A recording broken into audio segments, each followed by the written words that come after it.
At Phil Long Ford Motor City, we've been around for 80 years. That's like 560 in dog years. Basically, we're the top dogs of Colorado. And thanks to our deals, selection, and service, we've earned some pretty loyal customers. And our GM, Mark, he's the most loyal guy I know. Even after I chewed up his shoe, it was delicious. Great trucks, amazing deals, and belly rubs for dogs. Come see why Colorado drives Phil Long Ford Motor City. Hey guys, where's my shoe?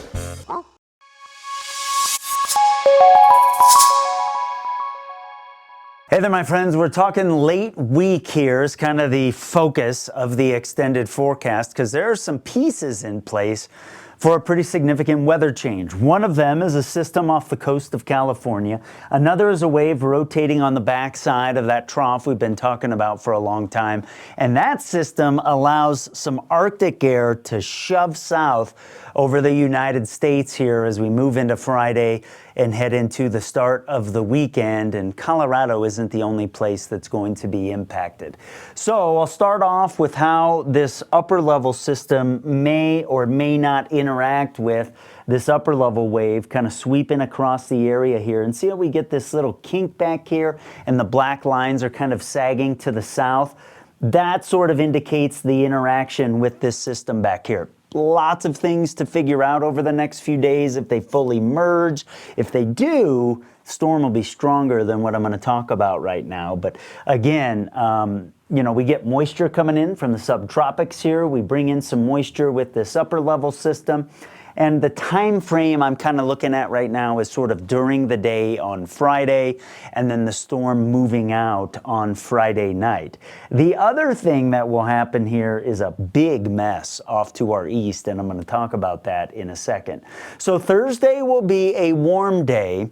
Then as we head into Friday, we get this cold air to rush south across Kansas, across Oklahoma, into Texas. And the western edge of this is going to be eastern Colorado. It's Arctic, so it's really shallow, and the low spots over eastern Colorado will be colder than the foothills and over the mountain areas. And as this cold air continues south into Friday night and the start of the weekend, and we have that subtropical flow coming over the top of that, there's opportunity for a big mess. This is the freezing line kind of moving south here early on Friday.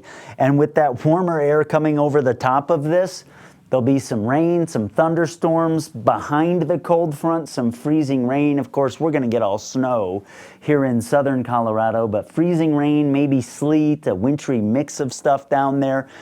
But it might be heavy enough to accumulate a noticeable amount and make for big travel problems down there. So that's the other part of this system. Let me bring it back closer to home. This is a real early look. Don't get hung up on this. It's Monday, okay? But mountain areas should get some decent snow here. Talking 3 to 7 inches, maybe a little bit more than that would be a real fluffy kind of stuff. And then some light accumulation over the eastern plains and the Front Range. Again, how these systems come together will impact this, and I'll work on it for the rest of the week. Now, between now and then, we have some yo-yoing on the temps here. Tuesday will be a warmer day. Thursday will certainly be warmer than what we're going to have on Friday here, with temps down around 10 degrees at night.